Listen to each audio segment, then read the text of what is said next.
और हम हर रोज कम से कम 40-50 नए केस ऐसे सुनते हैं जिसमें मासूम माओं को, उनके फादर्स को बिना किसी प्रूफ के, बिना किसी कारण के अरेस्ट कर लिया जाता है। अब आप CAW सेल, जो क्राइम अगेंस्ट वुमेन सेल है, उसकी भी आप प्रोसीडिंग देखें तो एक गुस्से वाली औरत 5-6 और औरतों को फंसाती है। सो ये एक रॉन्ग परसेप्शन है कि ये लॉ जो हैं ये औरतों के लिए बने हैं। ये सिर्फ जब एक मैरिज टूटती है तो आपको ये जानना चाहिए कि दोनों तरफ थोड़ा बहुत गुस्सा होता है, पर इन कानूनों के रूप में उनके हाथ में एक AK-47 पकड़ा दी गई है और वो इनोसेंट लोगों पे गुस्से में एक आतंकवादी की तरह इस तरह वो प्रहार करते रहते हैं। इवन सुप्रीम कोर्ट ने इन कानूनों को कानूनी आतंकवाद का दर्जा दिया है। It is called legal terrorism in the name of women's law. लेकिन सुधीर, अगर हम यहाँ बात करें तो आप ये जो तबका है, ये किस समाज के किस वर्ग को बिलोंग करता है? क्योंकि रेप जो हो रहे हैं वो तो महिलाओं के ही साथ हो रहे हैं ना। कुछ एक चीजें ऐसी हैं जहाँ पर हम और वहाँ पर कानून बहुत सख्त नहीं है। बलात्कार की पीड़ित महिला को भी जस्टिस के लिए बहुत लंबी लड़ाई लड़नी पड़ती है। यहाँ हम सिर्फ दहेज की बात कर सकते हैं, डोमेस्टिक वायलेंस की बात कर सकते हैं। क्या अधिकार जिनकी आप बात कर रहे हैं वो घरेलू अधिकारों की बात कर रहे हैं या सामाजिक अधिकारों की बात कर रहे हैं पुरुषों के लिए? कानूनी अधिकारों की सबसे ज्यादा बात कर रहे हैं। जब भी आपके खिलाफ कोई कंप्लेंट हो तो आपको उसकी एक कॉपी दे देनी चाहिए कि आपके खिलाफ कंप्लेंट क्या है, ये रूल है। प्लस जब तक आप पे मुकदमा चल रहा है you are presumed innocent. But CAW cell में आप पे 6 महीने मुकदमा चलता है और आपको कॉपी भी नहीं दी जाती। और ये हमारे पास, हमने एक सर्वेक्षण किया, उसमें 95% लोगों ने कहा कि हमें कॉपी दिखाई गई थी प्राइवेटली में और उसके बाद चेंज कर दी गई। हमने कुछ उसमें अपने आंकड़े रखे, कुछ अपने बचाव में कुछ एविडेंस दिखाए और उन एविडेंस को तोड़ मरोड़ के वो कंप्लेंट ही चेंज हो जाती है।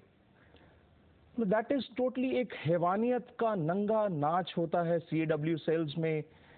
एंड उसके ऊपर ये हंसी की जाती है कि 95% केस तो झूठे होते हैं, आप बच जाएंगे। पर केसेस सालों 10-10 साल, कई ऐसे केसेस हैं।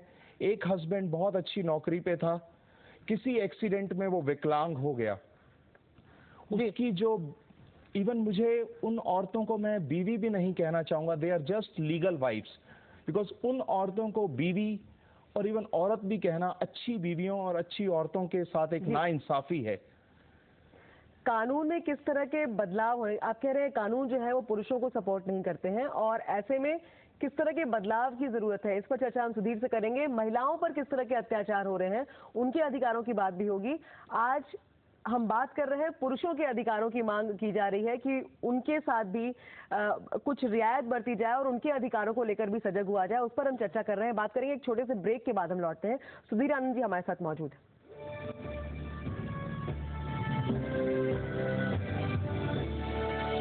तो महिलाओं पर होने वाले अत्याचारों की कहानियां तो आप रोज सुनते होंगे। आज पुरुषों के अत्याचारों की हम बात कर रहे हैं। अंतर्राष्ट्रीय पुरुष दिवस का जिक्र यहाँ पर हो रहा है और इस कड़ी को हम आगे बढ़ाते हैं अगली कहानी से। ससुराल में लड़की को जलाकर मार देने के किस्से तो आए दिन सामने आए हैं, लेकिन देहरादून में उल्टी गंगा बही। यहाँ एक पत्नी ने अपने पति को जलाकर मार डाला। इसमें लड़की के परिवार ने भी उसका पूरा साथ दिया। यह हादसा तब हुआ जब पति अपनी पत्नी को लाने के लिए ससुराल पहुंचा हुआ था। वहां पूरे परिवार ने मिलकर उस पर पेट्रोल छिड़का और आग लगा दी। लड़के की मां के मुताबिक लड़की ने यह वहशियाना कदम सिर्फ इसलिए उठाया क्योंकि वो अपने पति की गरीबी से नाराज थी। वो आए दिन अपने पति पर मजाक उड़ाती थी और साथ ही उसके साथ रहने के लिए शर्तें भी रखती थी। मरने से पहले मजिस्ट्रेट को दिए गए अपने बयान में भी लड़के ने अपनी पत्नी और उसके परिवार पर ही आरोप लगाए हैं। लड़के की मां का आरोप है कि हादसे के बाद से उसे भी धमकियां मिल रही हैं। और हमारे साथ सुधीर आनंद साहब मौजूद हैं, पुरुषों के अधिकारों की आवाज को बुलंद कर रहे हैं लगातार। सुधीर जी, आप जो कह रहे हैं कि कानूनों को तोड़ मरोड़ के महिलाएं अपने लिए यूज करती हैं, दुरुपयोग होता है महिलाओं के फेवर में, किस तरह के अमेंडमेंट की बात आप चाहेंगे अगर पुरुषों के अधिकार की बात हम करें तो? सबसे पहले तो आपने देखा कि सोशल रियलिटीज चेंज हो रही हैं। ये जरूरी नहीं है कि आदमी ही गलत हो या औरत ही गलत हो।